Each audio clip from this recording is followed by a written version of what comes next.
Good morning and welcome to episode 3 of my own self-healing journey.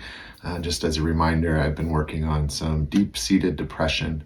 Doesn't necessarily mean that I'm experiencing depression every day of my life, but overall, I've sensed and noticed some tendencies for my mood, my attitude to just be kind of down and low. And I think I've been this way most of my life. Again, a reminder, I've been called melancholy quite regularly, and it's something that doesn't really sit well with me. So I'm trying to remove those energies and open myself up to more joy, more happiness, and more peace. So today, I thought I would do something a little fun. I got this book recently, Metaphysical Anatomy, and it's pretty mind-blowing. And I haven't actually read the section on depression yet, but I thought that would be kind of fun to do here in real time. So excuse my reading to you, but I think it'll play well into how I go about my next healing. So depression is a condition that can affect a person's appetite and sleeping patterns. It affects the way you feel about yourself. It also affects the way you process information and emotions. Being in a depressive state is not always just a passing mood, nor should it be seen as a sign of personal weakness. You've disconnected from your passion in life and lost sight of your own personal journey and life purpose. Depression is seen as a condition where you experience depressed moods, loss of interest or pleasure, feelings of guilt or low self-worth. There are also disturbed sleep patterns or appetite, low energy, and poor concentration.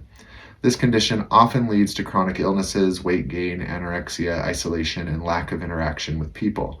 You may be easily overwhelmed and find it challenging to hold conversations.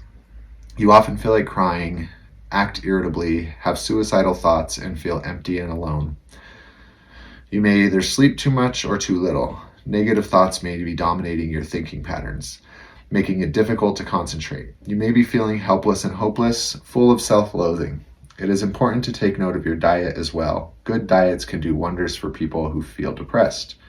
So far, I don't resonate with a lot of this. I have in my life, and sometimes, of recent, it's more fleeting where I will be kind of just down for no reason or irritable for sure. A person who suffers from depression often loves junk food or comfort food. I do. It's a way of finding comfort when you need a boost or quick fix. Cravings for food such as pasta and chocolate are very common. Been a lot better recently, but yes, I love me some cookies. As explained in my first book, Finding Your Own Voice, it's always worth exploring the person's mirror neurons.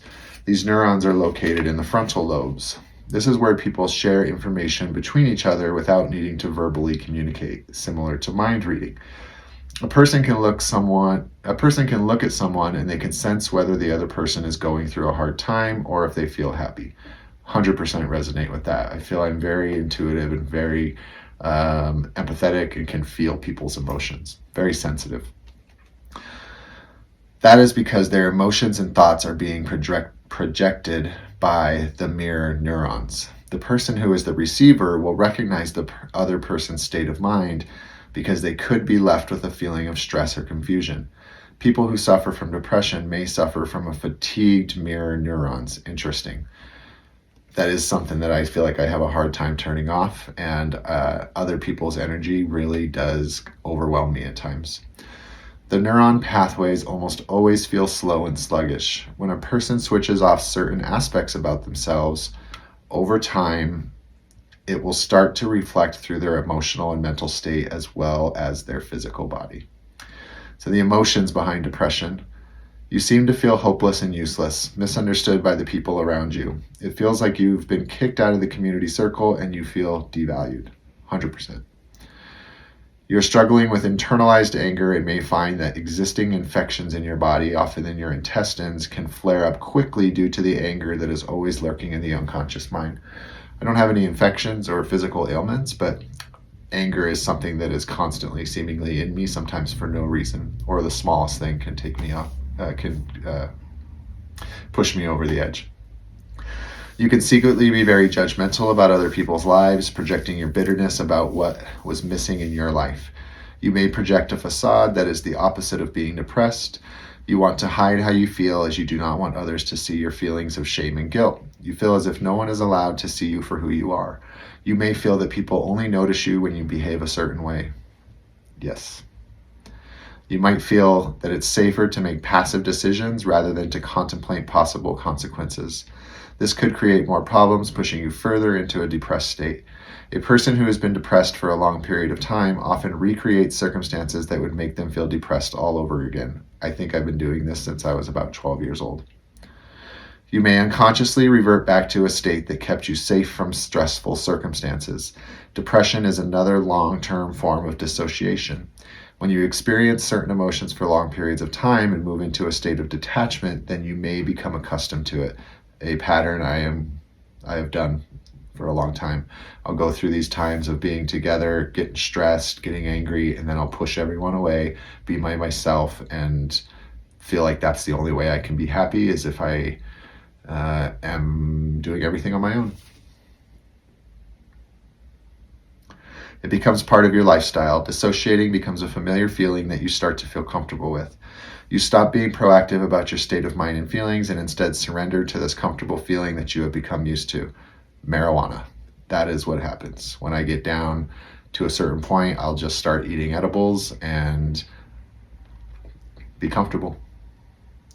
According to some clients, they found a way to live with the depression and the familiar negative feelings and may not want to move away from it. They fear any new changes might upset their already upset state of mind. People can unconsciously use depression as a way of escaping their emotions and perhaps their past. Yes. The more they try to move away from a pattern, the more they recreate the very thing they're trying to get away from. This can develop an unpleasant and upsetting cycle of emotions and circumstances. You often feel you have no purpose and passion in life. I'm changing that. You're doing things that are taking you further and further away from what you really want. Not anymore. I'm getting closer. But I did for 20 years. The more out of sight your passion and goals are, the more depressed you become. 100%. This can also be an actual chemical imbalance that might be caused by high levels of stress during the conception stages. Ooh, that's interesting. My mother always told me that she thought I had some kind of chemical imbalance. I don't know what the connection is there, but that is fascinating. You're very territorial with the goal of reclaiming your power and sense of belonging.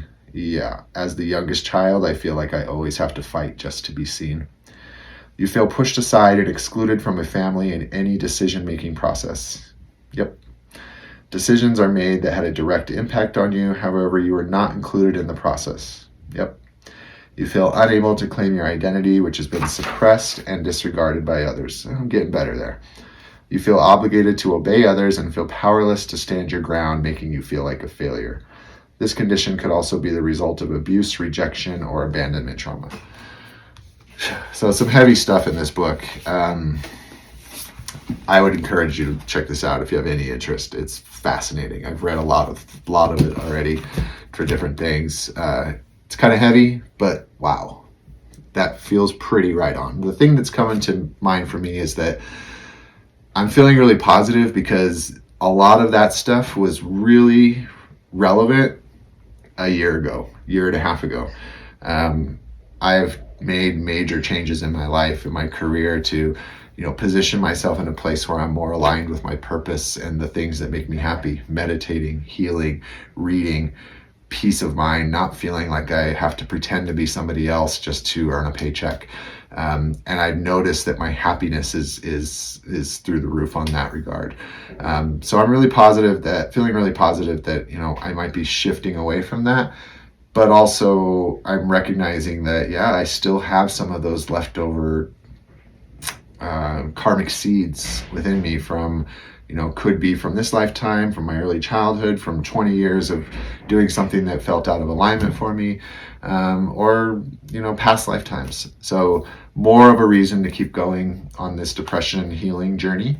And hopefully we can see some really, really good progress soon. So thank you for being here. I'm going to do a quick healing now, and I'll circle back at the end and let you know how it went.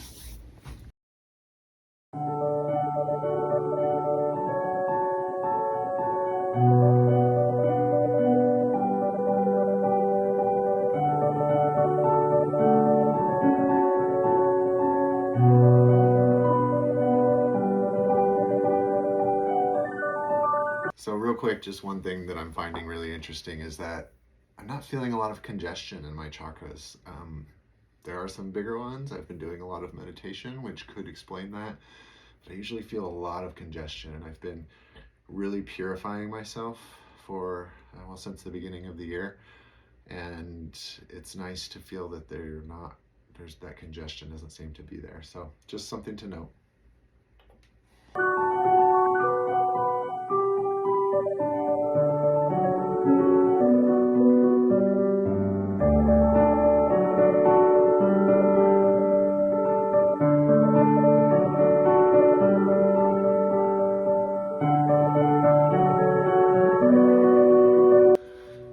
Okay, so that was pretty quick. I feel great. I feel really light. I feel really calm. I feel happy. I feel joyous. I feel really good. I do have, it keeps coming up for me to go back and reread the piece about chemical imbalance. I'm going to just take a quick look at that. If I can find it quickly. You often feel you have no purpose and passion in life. You're doing things that are taking you further and further away from what you really want. I don't think that's relevant anymore, but I'm going to keep that in mind. The more out of sight your passion and goals are, the more depressed you become. That is true. I'm a planner and I need to be going in my right direction, which I feel like I am. This can also be an actual chemical imbalance that might be caused by high levels of stress during conception stages. Yeah, I mean, that would make sense, right? I mean, if that's, I think it was kind of a stressful time when I was born for my parents. And it would explain why there's melancholy, right? Which is unexplainable sadness. So that's really interesting. My mother, I think, is intuitive, and maybe she saw some of that at one point in time. So something to think of. We don't want to latch too much onto these things because they can overtake our minds. But it's just something to be aware of and know that, hey, you might need to do some extra energy work. So give thanks to my teacher, to the Supreme God, Divine Father, Mother, to my respected teacher, Master Choa Kaksui, Mahaguru Jimeling, Buddha Kuan Yin, all the spiritual teachers, holy masters, saints, angels, archangels, and to my higher soul, thank you for your great, great blessings. Thank you for blessing me with peace, with joy, with happiness, with intelligence and wisdom. Thank you for guiding me in this healing and protecting me. Thank you for blessing everybody who watches this. May they be blessed with health, happiness, and peace. Please assign a healing angel to me for at least 3 days with thanks and in full faith, so be it. Namaste. Have a great day.